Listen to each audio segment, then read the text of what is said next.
Starting with the name of Allah Almighty, who is the master of the day of judgment, and a bundle of Durud Salam on beloved Prophet Muhammad sallallahu alaihi wasallam. Dear students, I am Abid Hussain Butta and you are watching my YouTube and Facebook channel Trimo Tarbiyat 72. And in this video I am going to solve question number 1 of exercise 9b of new syllabus mathematics D3 for A level O level students. And according to the given figure, we have to find the bearing of A from O, bearing of B from O, bearing of C from O, and bearing of D from O, and these angles are given. Angle, and this is the north. And angles are given. NOA is 33 and this angle is given of 28, this angle is 44 and this angle is 39 degree. और students bearing होती है कि जिस की bearing हमने find करनी हो clock wise से पॉइंट ओ से हम उसको मूव करते हैं और बेरिंग जो है वो हमेशा 3 डिजिट में लिखी जाती है। तो जो बेरिंग है ए की फ्रॉम ओ से, यानी कि ये एंगल ए है, इसकी बेरिंग जो ओ से है वो स्टूडेंट्स यहाँ से लेकर यहाँ तक है। तो ये एंगल गिवन है 33 डिग्री, हम इसको 3 डिजिट में लिखेंगे तो इसकी जो बेरिंग बनेगी वो बनेगी 033 डिग्री। तो इसको लिखा जाएगा bearing of A from O, bearing of A from O is equal to 033 degree, क्योंकि बेरिंग में एक्सप्लेन कर चुका हूँ कि ये क्लॉकवाइज एंगल है ओ से जिस भी पॉइंट का हमने एंगल फाइंड करना हो। तो ये स्टूडेंट्स बेरिंग ऑफ ए थी। आगे हमने बेरिंग फाइंड करनी है बी की, तो इधर मैं सेकंड पॉइंट पर लिखूँगा bearing of B, bearing of B from O is equal to. अब स्टूडेंट्स आपने नोट करना है कि हमने बी की बेरिंग फाइंड करनी है। तो ये एंगल बी है, तो यहाँ से लेकर यहाँ तक ये फर्स्ट क्वाड्रेंट बन रहा है। तो फर्स्ट क्वाड्रेंट आपको पता है कि ये 90 डिग्री एंगल है। 90 डिग्री में अगर हम ये 28 डिग्री प्लस करेंगे तो ये बेरिंग होगी बी की ओ से। दोबारा समझें कि जब हम ये एक्स एक्सिस और वाई एक्सिस ड्रा करते हैं तो ये 4 क्वाड्रेंट बनते हैं राइट एंगल के।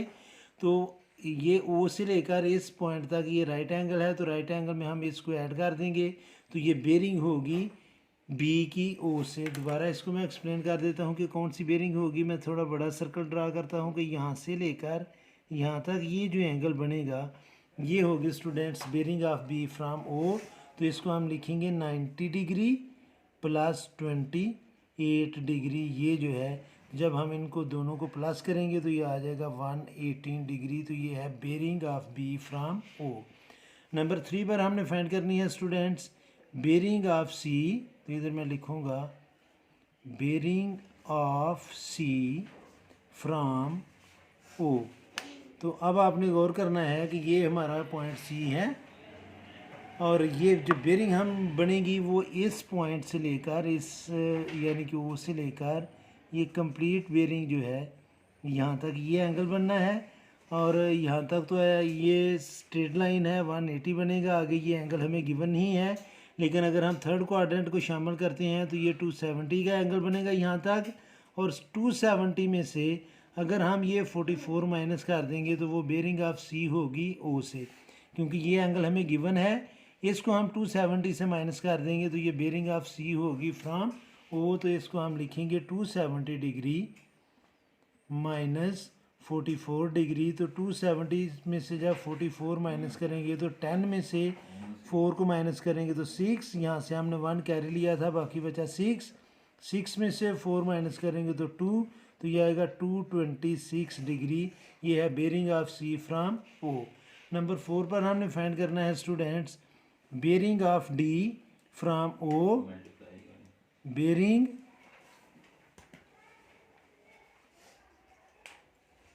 Bearing of D from O.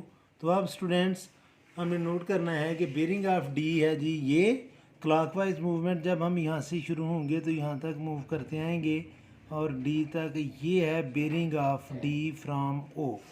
तो यहाँ तक तो 270 डिग्री का एंगल है और आगे ये एंगल गिवन नहीं है, लेकिन अगर मैं इसको यहाँ तक मूव करूँगा तो ये कंप्लीट रोटेशन बनेगा, 360 का एंगल बनेगा। और 360 डिग्री एंगल में से अगर हम इसको माइनस कर देंगे 39 को, तो हमारी बेरिंग ऑफ डी बन जाएगी। तो इसको हम लिखेंगे 360 डिग्री माइनस 39 डिग्री। तो 360 में से जब हम 39 को 360 में से जब हम 39 को माइनस करेंगे तो ये आएगा 321 डिग्री, जो बेरिंग ऑफ डी है फ्रॉम ओ से। तो ये था students question number 1 exercise 9B of new syllabus mathematics D3 7th edition, और ये ओ लेवल में ये क्वेश्चन पढ़ाया जाता है। तो इस वीडियो में इतना ही काफ़ी है। मेरी अल्लाह से दुआ है कि अल्लाह ताला हमेशा आपको खुश रखे और ज़िंदगी के हर मैदान में कामयाब करे। आमीन। अल्लाह हाफिज़।